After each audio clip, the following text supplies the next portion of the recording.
In this tutorial, we're going to do the first half of the clip. The clip is a rather complex project. It involves doing some different features and geometry that we haven't done up to this point. So a lot of the stuff we've done has been simple revolves. This is not going to be a simple revolve. So we're going to break this up into two different videos, and this is the first of those two. So in this video, we're going to show you how to do, a quick revolve like we've been doing, but we're also going to do a swept pass, a fillet, and a shell feature. So let's go ahead and we'll get started. I'm going to start a new part studio. Um, my first sketch is going to be on the front plane. So I'll select the front plane, right click, and start a new sketch. On my keyboard, I'm going to hit N, which is the shortcut for normal to, or you can right click and go view normal to sketch plane. Okay, at this point, I'm going to turn off visibility of my reference planes over here in the design tree so that I have just my sketch visible. So the first thing I'm going to do is I'm going to create a construction line starting from the origin. So select my line tool, select construction, start at the origin, and I'm going to move to the left and just make sure it's horizontal. All right, this is going to be our reference for a revolve. I'm going to hit escape. Okay, I did not set any length to that line. At this point, I don't need to. Okay, so next thing I'm going to do is I'm going to create a rectangle starting at the origin. So I'll use my corner rectangle, start at the origin, come up and back. All right, and if I accidentally click away or click on anything else, or I hit escape, I can always come back and grab my dimension tool and select the areas I want to dimension. So I'll start with this segment here to dimension the width of my rectangle, which is going to be 40 thousandths, 0.040. And then I'll zoom in here and I'm going to grab this face here, come out and set the height of my rectangle, which is 210 thousandths or 0.210. All right. So from here, that's all I really needed in this sketch to make my revolve. So I'm going to move on, make my revolve. So I'm going to exit my sketch, and then I'm going to go to revolve. Okay, the face I want to revolve is this one. And then my axis of revolution is going to be the center line right here. So I'm going to green check on that. Next thing I'm going to do is I'm going to zoom out, and I'm going to create another front plane sketch, but you'll notice I turned off my front plane. So I'm going to go over here to my design tree and I'm just going to click on it to select it here and then right click and choose new sketch. So now I have my new sketch. You could choose to leave this part visible. We will need it for part of this, or you can poke out the eyeball and get rid of it for right now. So for right now, I'm just focusing on this sketch. I use my straight line tool. I'm going to draw two lines. I'm not dimensioning them at the moment. So I'm just coming straight up, make sure this line is vertical. You'll see I got that little flag with a black line showing that it's vertical. And then I'm going to come out. I don't want to be horizontal, and I definitely don't want to snap to any other points. So I want it to come out at what's called an acute angle. So that's an angle that's less than 90 degrees. All right. And that's all I want to do. I can right click and escape line, or I can hit escape on my keyboard to get out of the tool. All right. So you can see this is not 90 degrees, and this is not anywhere snapped to anything down here. And that part's important. So now we're going to add a couple of quick dimensions to this. I'll go to my dimension tool. D on the keyboard is the shortcut for the dimension tool. I'm going to dimension the height of this, which is 355 thousandths or 0.355 inches. I'm going to hit F on my keyboard to zoom to fit. All right, and then I'm going to dimension from the origin over to this point here to dimension the length. Now I want to make sure that when I drag this out, see how I can drag it out at an angle or I can drag it out horizontal.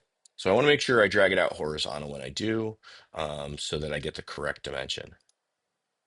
When you go point to point like that, you have to be very careful how you drag out your dimension lines.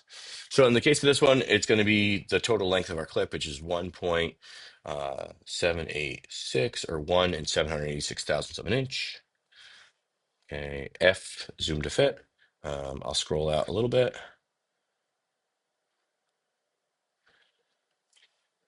All right, so the next thing I want to do is I want to put in a construction line so I can set this angle because right now I could drag this line up or down anywhere and it's not really correct.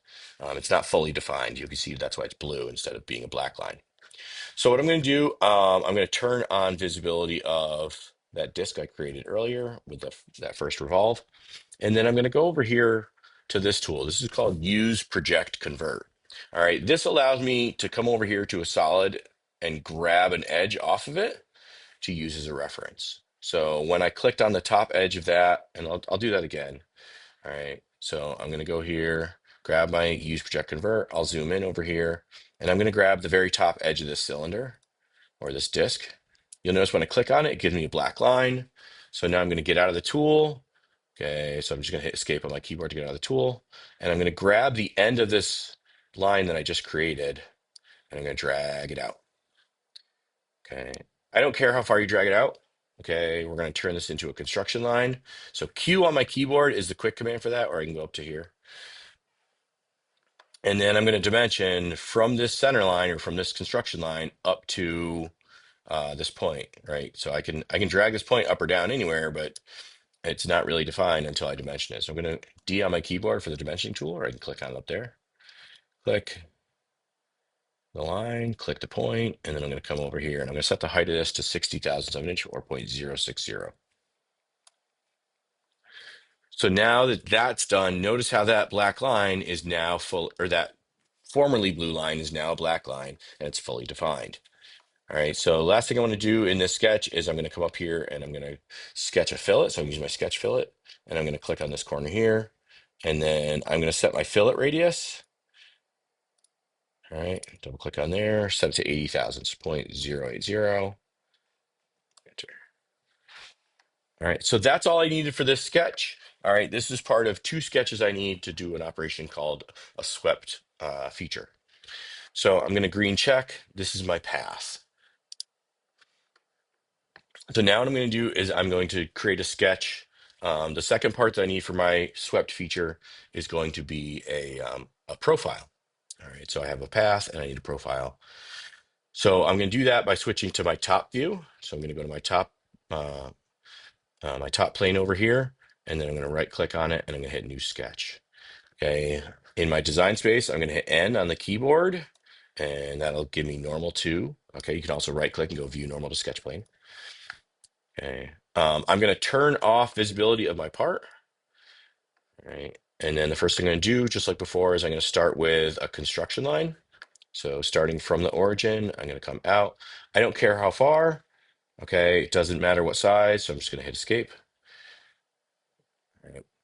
So the next thing I'm going to do is I'm going to do a center rectangle. So the profile for this swept part of the clip is just a rectangular profile. I'm going to use center point rectangle. When I drop my center point, the only real important thing is I don't want to hit the midpoint of this construction line. That'll mess me up. So anywhere else on the line is fine. So I'm going to click here, and then I'm going to drag out my rectangle until the right side of it snaps to the origin. That part's important. Okay, when I click down, it gives me the auto dimensions. All right, this first one is going to be 62 thousandths, 0.062 in width.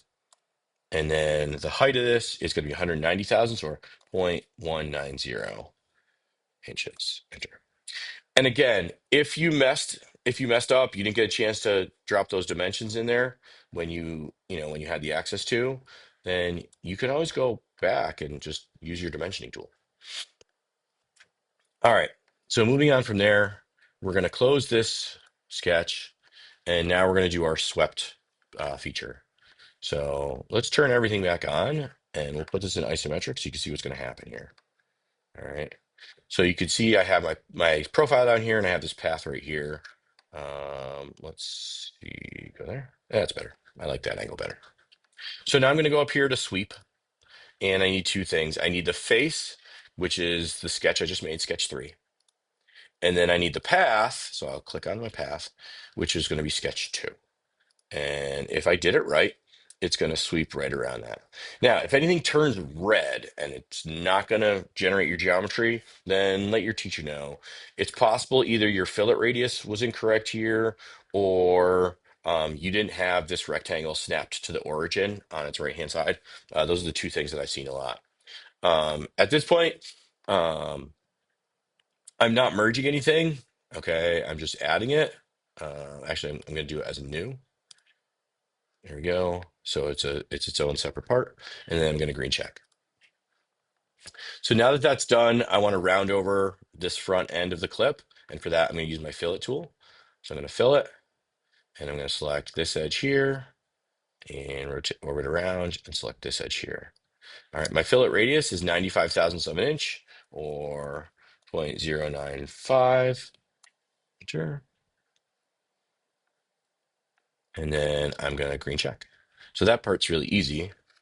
Now, the last thing I want to do before we go into the next video is we're going to hollow out the bottom of this. And to do that, we're going to use the shell feature. We never used a shell feature before.